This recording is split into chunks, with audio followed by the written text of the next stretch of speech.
Hey everyone, welcome back to my channel. This is going to be my review for Thor, Love and Thunder. In every generation, there is chosen one girl in all the world. She alone will review the movies, TV shows, and books of geek culture. I am the chosen girl. So I really liked this movie. I thought it was a lot of fun. I like seeing Natalie Portman back. I think Chris Hemsworth is always great. I really like Christian Bale's performance as Gore the God Butcher. I always love the characters of Korg and Valkyrie, so it's great to see them back. Also, the Guardians of the Galaxy for a little bit in the beginning. It was nice to see them as well, see what they're kind of been up to.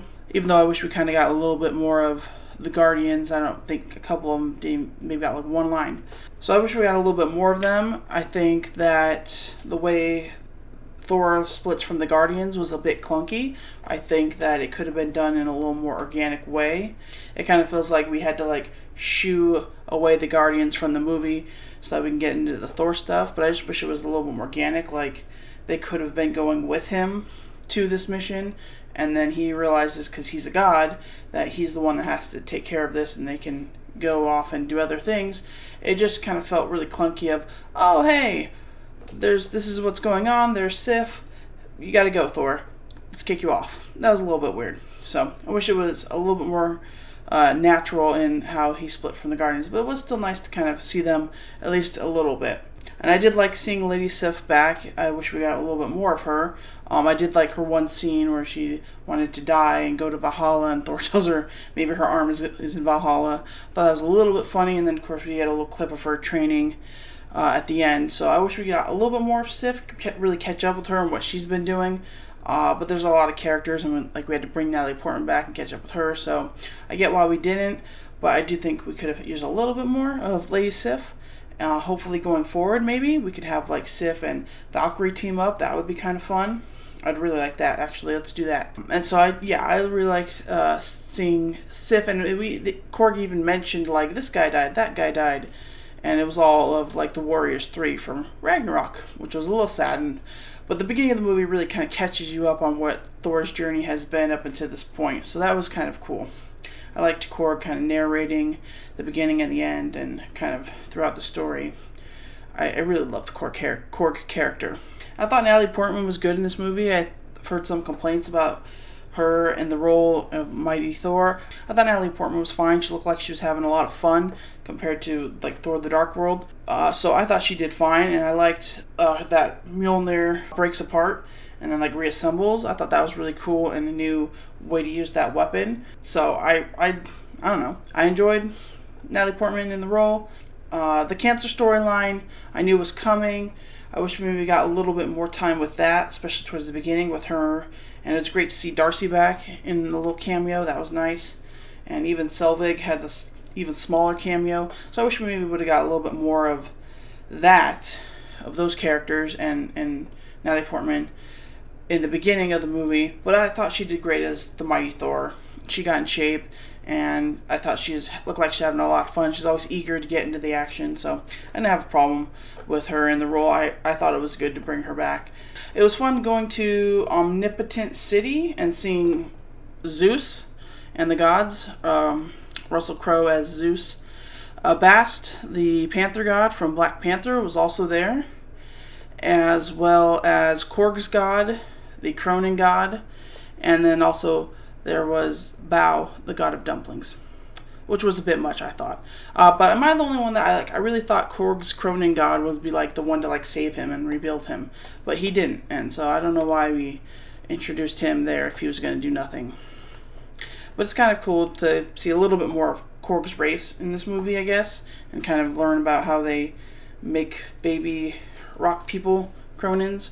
So that was cool, I guess. The whole Omnipotent City scene I actually thought it was longer than I thought it was going to be. So that was kind of cool. And of course, Zeus is not actually dead. We find out in the mid-credit scene. But it was a lot of fun. I mean, the whole joke of, flicking the clothes off was fun, and Zeus was kind of over the top, and it was alright. I thought it was a fun scene. I just felt like it was a little bit rushed, these scenes, because when we get to Omnipotent City, I'm like, oh, this is great. We're going to keep going, and then we're going to go this place and that place, And then no, we're like almost towards the end. I thought it was going to be a little more paced out better with where they're going, but it was still a lot of fun.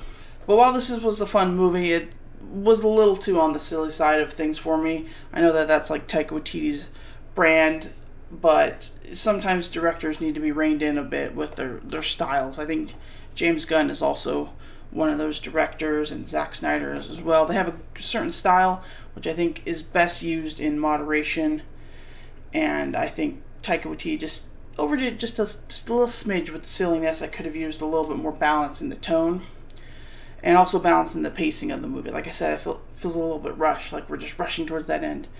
So I think we could have had some of the more dramatic scenes drawn out a little bit to really kind of pace the movie better, as well as balance that tonal shift. Not all of the jokes really worked for me. I thought the love triangle between Thor and Mjolnir and Stormbreaker was a bit too much. Like, I do like when Stormbreaker like kind of comes in to the shot. That was kind of funny, but then he's like talking to Stormbreaker like it's a person and giving it beer and stuff. That was just a little too much, a little too silly for me. So that kind of bothered me a little bit. I know some people didn't bother at all. The goats, I thought the goats were fine. Some people might not like the goats, and crying all the time. I thought it would get annoying, but every time they did it, I kind of laughed anyway. So goats were fine to me.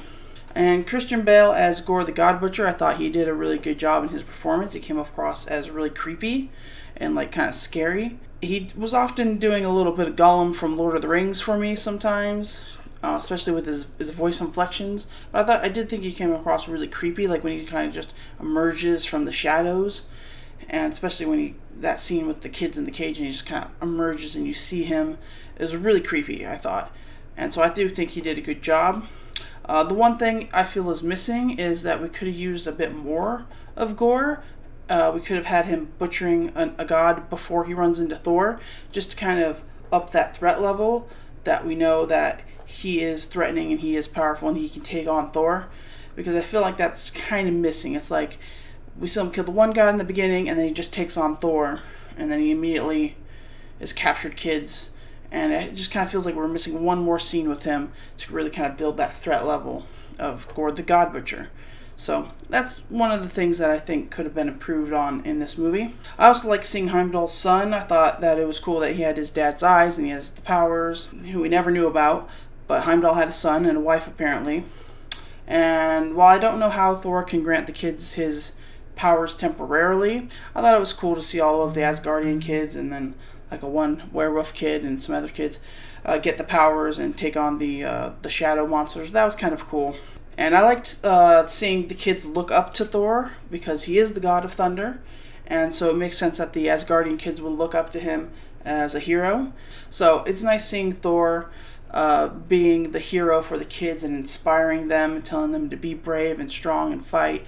I thought that was really good because he is the god of thunder, and it makes sense that people look up to him, especially his own race of people, the Asgardians. So I really liked kind of getting that different side of Thor almost, in a way that we never really kind of seen, other than, yeah, he's an Avenger, sure, but remember, he is the Asgardian prince, former prince, and the god of thunder. So I thought that this movie kind of with the kids really kind of showed that. But the ending of the movie was a little bit of a letdown for me. I was sad to see Jane die. I mean, I understood why we did it. But I thought that Gore maybe could have been the one to use his wish to bring her back. Because I don't know why he brought his daughter back and then just dies and says, Thor, take care of her. That's a little bit weird to me. She doesn't know him. He doesn't know her. Why would he just volunteer to take care of this kid? If she was already dead, just die, Gore. Save Jane so she can be with Thor. I don't know. So that was a little weird to me. I don't really care for Dad Thor. I know it's like a joke or whatever, but it didn't work that well for me. But I did enjoy both of the end credit scenes. I thought those were pretty fun. Setting up Zeus and Hercules was really cool, especially because Thor is the Norse god and Zeus is the Greek god, so now we're mixing our mythologies. I thought that could be really cool. Maybe that's going to be in the next for Thor 5, we don't know.